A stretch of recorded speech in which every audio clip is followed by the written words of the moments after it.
महाभारत के युद्ध को भारत इतिहास का सबसे ही बड़ा युद्ध माना जाता है। यह वो युद्ध था जिसमें एक ही घर के सदस्य एक दूसरे से लड़े थे। इस युद्ध में कई सारी रणनीति और कई ऐसे चक्रव्यूह का निर्माण हुआ था जो पहले इतिहास में कभी नहीं हुआ था, और इस में से ही एक ऐसा चक्रव्यूह था जिसने पांडवों को हिलाकर रख दिया था।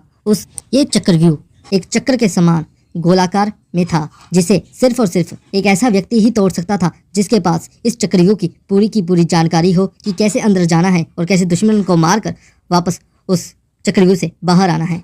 महाभारत के 13वें दिन कौरवों के सेनापति गुरु द्रोणाचार्य ने इस चक्रव्यूह का निर्माण किया था, और इस चक्रव्यूह को पांडवों में से सिर्फ कुछ ही लोग जानते थे कि इस चक्रव्यूह को कैसे तोड़ना है और इसे कैसे भेदना है।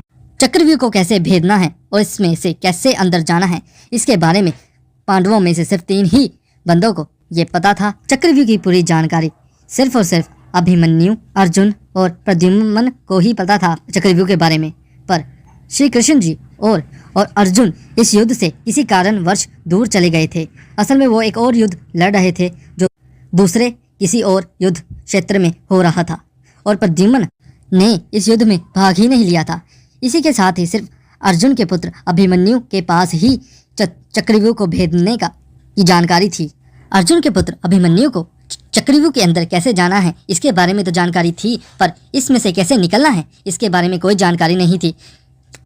पांडवों के में से बलशाली योद्धाओं ने अर्जुन के पुत्र अभिमन्यु को यह वचन दिया था कि वो चक्रव्यूह के अंदर जाए, वो पीछे पीछे उनके साथ उसका साथ देने ज़रूर आएंगे।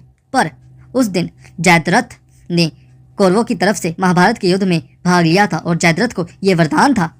जयद्रथ को भगवान शिव जी ने वरदान दिया था, अर्जुन के अलावा उसे कोई भी और कोई पांडव नहीं हरा सकता एक दिन के लिए। इसके कारण महाभारत के 13वें दिन अभिमन्यु के अलावा कोई भी पांडव चक्रव्यूह के अंदर नहीं जा पाया। असल में जयद्रथ ने उन सबको रोक दिया था और उन सबको हरा भी दिया था। इसी कारण ही अभिमन्यु चक्रव्यूह में अकेला ही अंदर चला गया और उसे बाहर जाने का रास्ता तो पता ही नहीं था। इसी बीच कौरवों ने अभिमन्यु पर कई अटैक्स किए, जिसके कारण अभिमन्यु वहीं पर मारा गया। पर अभिमन्यु ने वीरता से लड़ाई की, पर सभी के सभी कौरवों के बलशाली योद्धाओं ने अभिमन्यु पर घमासान वार किए, जिसके कारण अभिमन्यु मारा गया। इसके बाद अर्जुन को जब अभिमन्यु की मौत का पता चला तो वह बहुत ही निराश हो गए। उन्होंने इन सब का जिम्मेदार जयद्रथ को ठहराया और ये वचन दिया कि वो कल के शाम के पहले जयद्रथ का वध कर देंगे। अगर उन्होंने ऐसा नहीं किया तो वो सनसेट के साथ ही अग्नि में छलांग लगा देंगे। जब कौरवों को इस बात का पता चला तो वो चिंता में पड़ गए थे। इसके बाद गुरु द्रोण ने जयद्रथ के पिता को युद्ध क्षेत्र में बुलाया। असल में जयद्रथ के पिता को पता था कि उसका पुत्र का वध एक बड़े युद्ध में होगा, इसलिए जयद्रथ के पिता ने यह श्राप दिया था कि जो भी उनके पुत्र का वध करेगा और जिसने उसका वध किया है उसका शरीर कई टुकड़ों में बिखर जाएगा।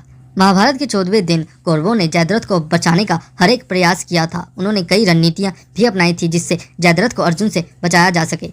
इसे देखकर भगवान श्री कृष्ण जी ने एक इल्यूजन रचा था जिसमें उन्होंने शाम होने का इल्यूजन दिखाया था, जिससे जयद्रथ बाहर निकल के आ सके। और ऐसा ही हुआ था। जैसे ही जयद्रथ युद्ध में आया तभी अर्जुन जी ने जयद्रथ का वध कर दिया। जब जयद्रथ का सिर उसके शरीर से अलग हो रहा था तभी श्री कृष्ण जी ने अर्जुन से कहा कि उसका सिर उसके पिता की गोद में फेंक दो। अर्जुन ने श्री कृष्ण जी की बात मानकर ऐसा ही किया और उसका सिर उसके पिताजी की गोदी में जाकर रख दिया अपने तीरों से। जब उनके पिता की आँख खुली और उन्होंने अपने बेटे का सिर देखा तभी उनका श्राप उन पर ही हो गया और वो कई टुकड़ों में बट गए। इसी तरह ही श्री कृष्ण जी ने अर्जुन को इतने बड़े खतरों से बचाया था। अगर आपको ये वीडियो अच्छी लगी और आप श्री कृष्ण जी के भक्त हैं तो हमारे इस चैनल को लाइक और सब्सक्राइब जरूर कीजिए, क्योंकि हमें आपके सपोर्ट की सख्त ज़रूरत है। धन्यवाद।